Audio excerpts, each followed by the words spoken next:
Dear students, today is the first lecture of this course on Science, Technology and Society. Since the course involves three important components, science, technology and society, we need to spend some time trying to understand each of these components. Society, to understand what is society, we need to understand what is sociology. As such, this is a science, technology, society, or otherwise known as sociology of science, is a sub branch of sociology. Since many of you may not be familiar with the basic idea of what is sociology, I in this lecture intend to begin by explaining the basics of sociology. What is sociology? What is sociological perspective? How do we make sense of the social world that we live in? I'll try to explain all these things very briefly in a couple of lectures. Then we'll move on to different dimensions of relationship of science, technology and society.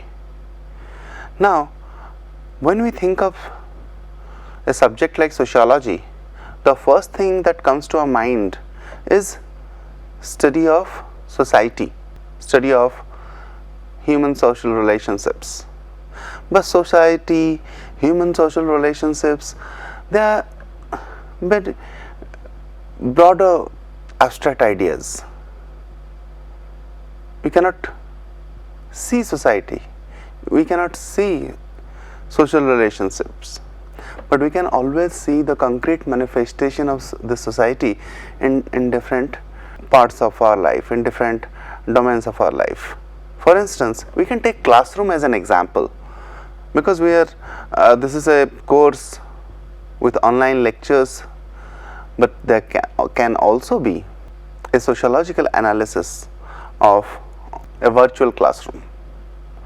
So let us take an example of any classroom and see how we can apply sociology to it.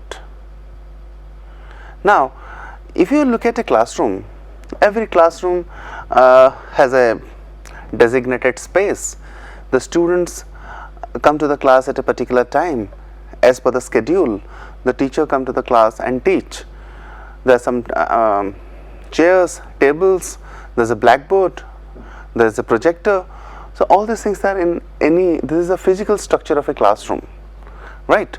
Now, let us look at how people from different discipline would approach the classroom from their disciplinary perspective. So if you look at, if you take the example of a photographer would be interested in the classroom. In what sense? The photographer would be interested in the arrangement of light and shadow, right? Photographer would be interested in looking at how colorful the clothes the students are wearing, would be interested in looking at the different poses assumed by us when we are listening to the lecture by the professor. That would be of interest of photographer in the classroom. Now, if you look at an architect, how would an architect understand the same classroom? An architect would look at the classroom in terms of spatial dimensions. Space. The notion of space is crucial to an architect's understanding of a classroom. Look at how what is the arrangement of desk in relation to the entire space of the classroom, the design of the classroom, the very positioning of different objects in the classroom, whether it serves the purpose of a classroom or not. That would be an interest of an architect. Let us take an example of a physician, a doctor. What would be his or her interest? A doctor or a physician would be interested in your physical health, in your physical well-being, in the physical well-being of the students of the classroom, right? What would be the interest of a psychiatrist, a mental doctor? The same classroom, the perspective changes. What they want to study, what they look at, what they intend to examine, this changes from discipline to discipline. A mental doctor, a psychiatrist would be interested in your mental health, would not be interested in your physical health as much, right? A psychologist would be interested in knowing the interest level of the students in the classroom, how interested they are listening to the lecture, what is the ability to absorb the content of the lecture amongst the students, what is the retentive capacity of the students, how much they can retain what is being taught, what is the memory, what is the motivation of the students to sit through the class, the leadership qualities shown by the students in the classroom, stress level. All these things will be of interest to a psychologist. But the psychologist would be interested in the things that I just mentioned, like memory, perception, retentive capacity, the cognitive ability of the students, mental development of the students, of each individual students. But a sociologist looking at the classroom would arrive at 3 observations. They are:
so if you look at the blackboard, as I told you, the sociologist would come up with 3 observations as soon as they enter a classroom. They are the power relationship, the rules of conduct, the class characteristics. Now, what is this power relationship? In every classroom, there is a power relationship that exists. A power relationship that exists between the teachers and the students, right? And who holds the power in a classroom? The teachers. So it is teacher who has more power than the students in the classroom. Now this power is not illegitimate. This is legal power, this is legitimate power, this is authority. So legitimate power is authority, technically speaking. In sociology, when we define authority as legitimate power. How the teacher has legitimate power? The teacher has been given this power, bestowed with this power from the institute, from the organization, from the college, from the school, wherever the teacher is located, to exercise his or her power. Now, how do the teacher exercise his or her power in the classroom? It is by deciding what is to be taught in the classroom. It is the teacher who decides what is to be taught in the classroom, not the students. It's the teacher who decides how to teach the subject matter. Students do not decide that. It is the teacher who is going to evaluate the ability of the students in the classroom regarding the particular subjects that are being taught. It is a teacher who is going to award the final grade. It is the teacher who is going to award marks to the students, the ultimate source of power in any classroom, right? So it's teacher who decides who is going to speak and when. It's the teacher who tells the student to leave the classroom if the student is found disturbing other students or the class in itself, right? So the teacher exercises this power through various means, through different ways. Now, is this power absolute? This power is not absolute. Teacher does not enjoy absolute power in the classroom. The teacher can always be warned, can always be removed if there is complaints among the students.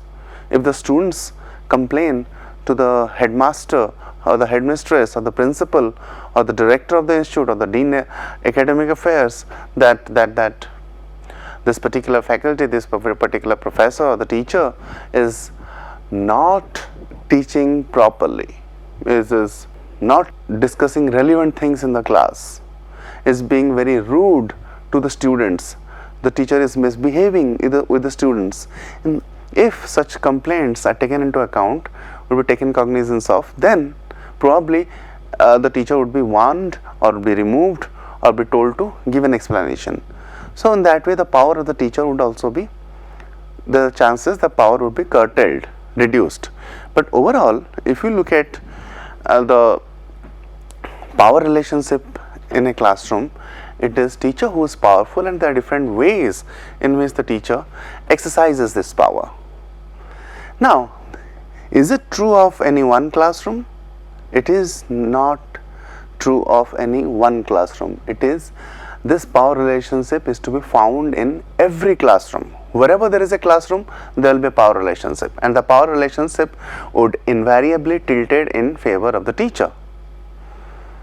Whether it is DPS Delhi, whether it is DPS Roorkee, whether it is Loyola College Madras, whether it is Osmania College Hyderabad, or it is St. Stephen's College Delhi, or the Stanford University, or IIT Roorkee, or Cambridge University, any school, any college, any university, wherever, whether in India or outside India, wherever there is a classroom, you will find a power relationship, and that power relationship would be in favor of the teacher.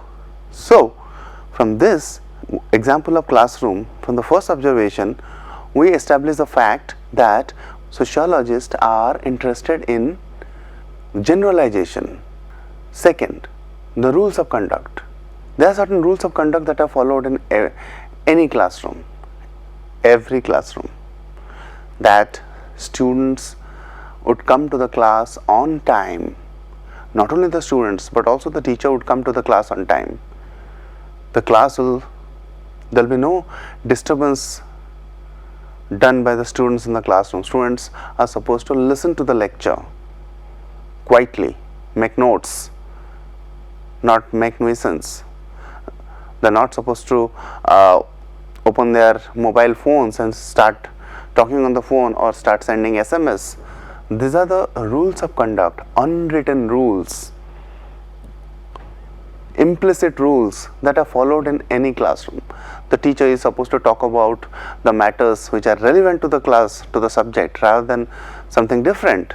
All these things are not explicitly told to the students. These are unwritten rules which the students are expected to, supposed to follow. Now, this rules of conduct is not confined to any particular classroom. As I told you, in the case of power relationship, wherever there is a classroom, you will find certain rules of conduct, and this rules of conduct is not specific to any particular classroom or any particular student. The power relationship that exists between the teacher and the student is not the specific property of the teacher and the students. Wherever there is a classroom, there will be a power relationship. If I as a teacher has certain power in the class, the next teacher who comes into the class will have the same power over the students. So, students who attend a class will be subject to power from a particular teacher, and also be subject to power when another teacher comes in. So, what I am getting at is the concept of role and status. I am right now occupying the position of a teacher, hence I am supposed to act, behave like a teacher, need to conduct myself as a teacher. That is my role. I'm right. My status is my relative position, that is the position of the teacher. Why I use the word relative? That's because at home I am father to my daughter, I am husband to my wife. At sports ground I am team members to my other team members of the cricket team. At office I am colleague. So my position changes in different social context, and since my position changes, my role also changes. How I am supposed to act in an office situation is different from how I am supposed to act in home environment, right? So coming back to this example of classroom, the teacher, whoever comes in my position, will have the same power on whoever that replaces the set of students who are attending the class, right? So, and this is not a specific property of any particular individual. This is a property of the entire group. Rules of conduct is to be followed by the entire class, which includes the teacher as well as the students. Now let us look at the third example, class characteristics. Every class has certain characteristics of its own. It takes place at a designated place. It has a certain class size, certain class strength. Now all these class characteristics, or the students who attend the class have something common amongst them. They may be MA second year students of Hyderabad University, Sociology department. They can be the third year BTech students of IIT Roorkee at lecture hall complex, room number 004. So these things are common characteristics. This class characteristics is common to all the individuals, all the students in the classroom. The sociologists are interested in common characteristics, group characteristics, the trend that appears from the group, the trend that emerges from the group, the pattern that emerges from the group. We are not interested in individual students. We are interested in common property of the classroom, the group property of the classroom, the group features, which would be found more or less everywhere. In case of example of classroom, if we say there is a power relationship, we can expect power relationship anywhere in the world, irrespective of time and space, and past, present, future. And this is a group pattern. This observations about power relationship, about rules of conduct or class characteristics, these are group patterns, regularities, regularly occurring patterns. We can always expect such characteristics to emerge wherever there is a classroom, in past, present or future, right? So regularly occurring patterns, these patterns would be observed wherever there is a classroom, and these patterns are group patterns of the group as a whole. The characteristics are not specific to any particular individual or the student in the classroom. Hence, from this example,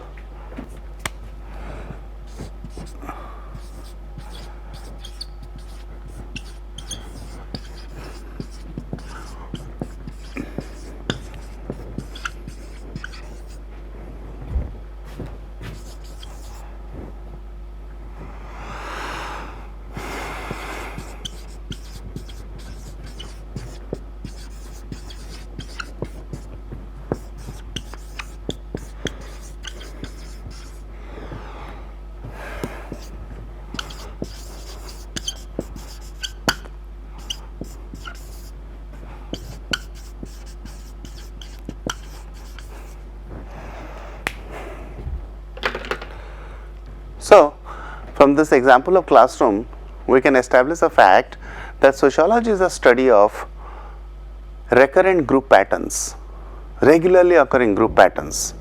Groups can be of any type. In society, there can be so many parameters of groups. Class, that is the income as a parameter for group, upper class, middle class, lower class, or caste in Indian society. Caste as a parameter of group.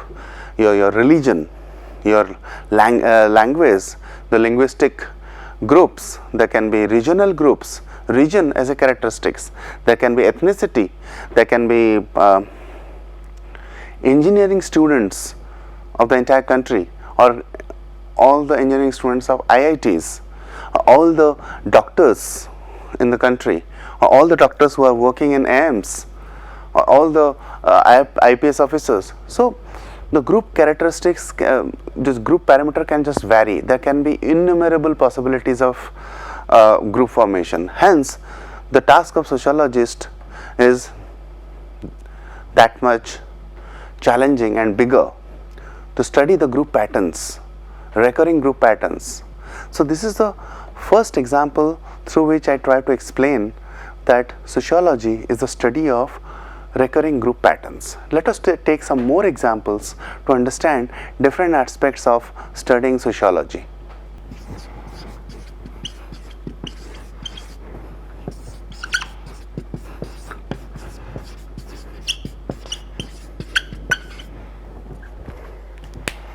Now, let us take the example of suicide. Suicide is supposed to be a solitary act committed by a frustrated, depressed individual when nobody is around. Then where is sociology in it? Where is society? It's the first time the study was, a study of suicide was done by Emil Durkheim, the first professor of sociology. He studied suicide as a social fact. For the first time, somebody suggested that suicide is not linked to mental illness, or suicide is not linked to heredity. It is not the result of genetic characteristics.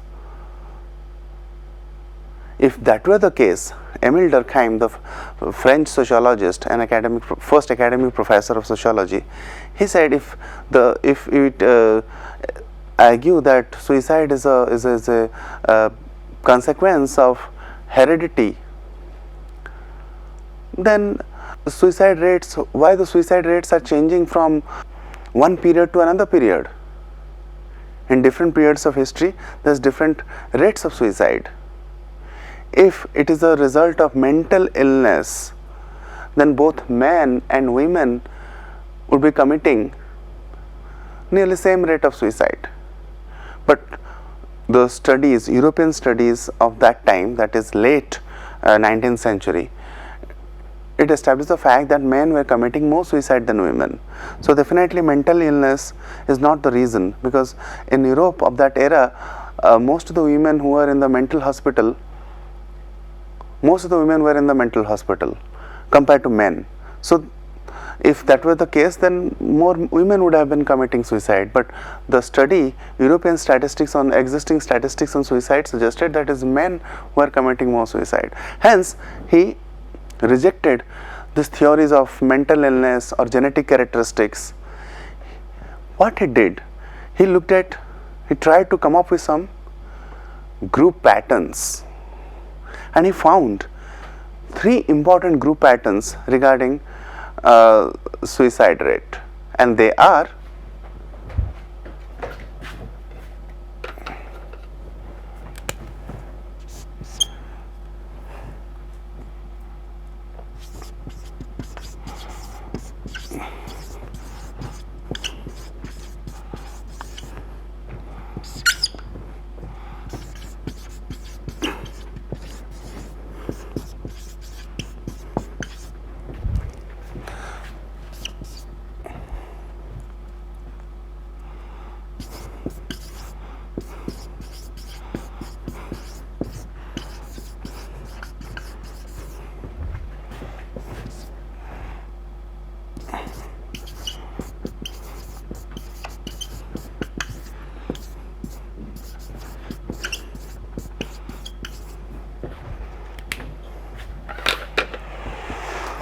now, if you look at this, he came up with 3 distinct group patterns, that the single and divorced commit more suicide than the married, the old people commit more suicide than the young people, the Protestants commit more suicide than Catholics.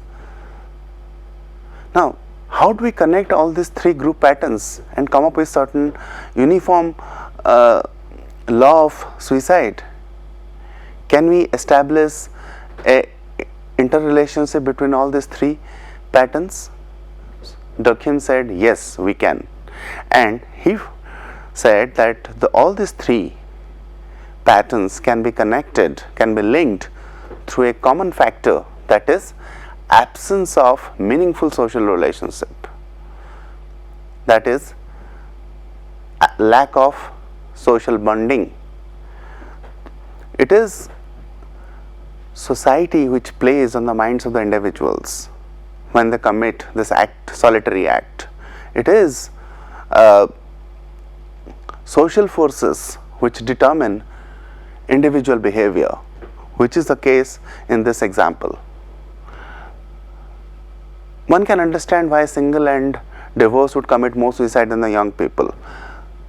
The social relationship that is available to them is limited. There is social detachment in case of single and divorced. Same is the case with the old people. The old people are a detached lot. After years of work, after retirement, society automatically sidelines them. They are not in regular touch with other human beings. The children may or may not be in regular touch with them, may or may not be staying with them. And to add to it, they have this feeling of loneliness, they have to grapple with health issues, they have to grapple with financial constraints. All these things can make them lonely.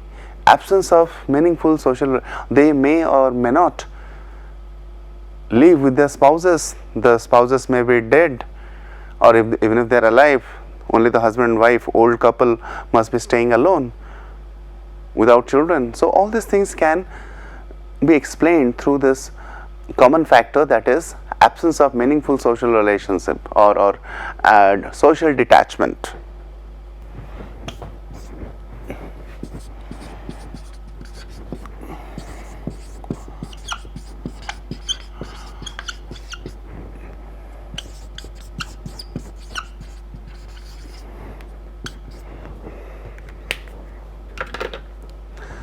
But what about the Protestants? Why would they commit more suicide than the Catholics? How can we bring in this explanation of social detachment in case of Protestants? Emil Durkheim says yes, we can. Protestantism emphasizes upon individual pursuit of God. One can reach out to God in his or her home. The person doesn't have to come to the church, unlike the Catholics who have to attend the Sunday Mass. Catholic religious rituals are much more elaborate, that involves the entire group. All the other Catholics in the town, in the city or in the village, they'll have to be together when they perform these religious rituals. But because of the fact that Protestantism emphasizes upon individualism, that regular social interaction is missing in the case of Protestantism. So that can be one of the reasons. If you pray to God at home, you don't come to the church, you don't meet people on a regular basis. So according to Durkheim, that can be a reason. The lack of regular social interaction can drive them to loneliness or depression. So whenever they are depressed, they are not around people who would give them suggestion, who would counsel them. Hence that can lead to further desperation, and they may commit suicide. Hence is the first time somebody established a sociological reasoning for seemingly psychological act, that is committing of suicide. So that is another example in which sociology can explain a factor like suicide. Now if you look at examples around us, now in fact it was been found that is a late 19th century study. The book on suicide by Durkheim came out in 1897, The Suicide or Le Suicide. Now there are some mountain states in US. Alaska, Nevada, Wyoming. All these states have very low density of population, and these states report more suicides than rest of the states of United States. The sociologist can always explain this by the fact that since there are very less number of people in the mountains, where 7 or 8 months of the year you cannot venture out, you are mostly confined to your home, there are very few people who get to interact with, the climate is very harsh, which stops you from regular social interaction. There are very few people as such in that region. That may be the reason why which drives people to commit suicide. So, it's the sociological factors such as social relationship or absence of that can have a determining influence on individual behavior. This is how sociologists would argue, right?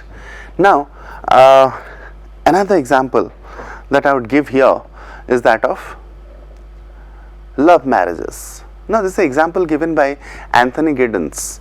Anthony Giddens, who is considered as one of the top 3 sociologist, living sociologist in the world, who was a former political advisor to the Tony Blair government and also the former director of the London School of Economics. He has written a very popular undergraduate book on sociology. So this material that I am discussing is drawn from that. Now there he gives an example of love marriages.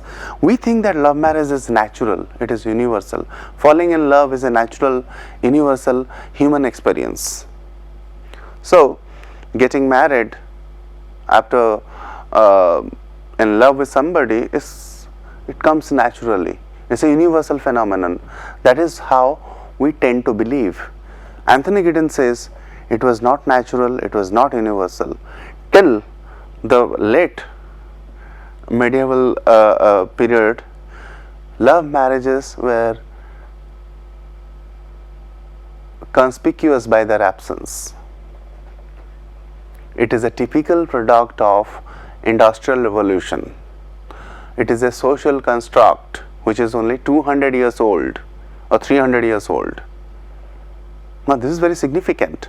How can you bring in sociological reasoning to explain why love marriages have grown in number in the last 200-300 years? In the span of human history, it was conspicuous by its absence. There were absolutely no reporting of love marriages. Only in literature, ancient and medieval literature, you would find mention of love marriages, he would say, not in actuality. The reason why love marriages became universal or common after the Industrial Revolution, financial independence of men and women. Industrial Revolution brought human beings, individuals from villages to the factory towns. So they were free from the constraints of the parents, the societal norms, societal rules, the religious beliefs. So they could decide whom they want to get married. It became their choice. They became financially independent because they were not rooted to their ancestral occupation in the village or in the countryside. They could take up employment of their choice. They could be independent of their family profession. They could earn on their own. They could live on their own. They didn't have to stay with their parents or the village or the countryside where they were staying. So, and to add to it, the changes in legislation. One of the important laws that came into being in Europe is, for instance, the age of majority. Now, once you reach a certain age, you can take your own decision regarding not only whom to marry, but what job to take up, where to stay. This is completely your decision. Independence granted to women, which empowered them. Women could also take up jobs on their own. They could be financially independent. The legislation helped them to take their own decisions. So all these factors, urbanization, moving from the village and countryside to the cities in search of employment, legislation, financial independence, all these things can be explained as possible reasons why love marriages have grown substantially in the last 200 or 300 years. I'll give more examples in the next lecture regarding sociology to explain what is sociology and how sociological approach tries to understand the social world around us. We'll stop here. In the next lecture, I'll continue the discussion. Thank you.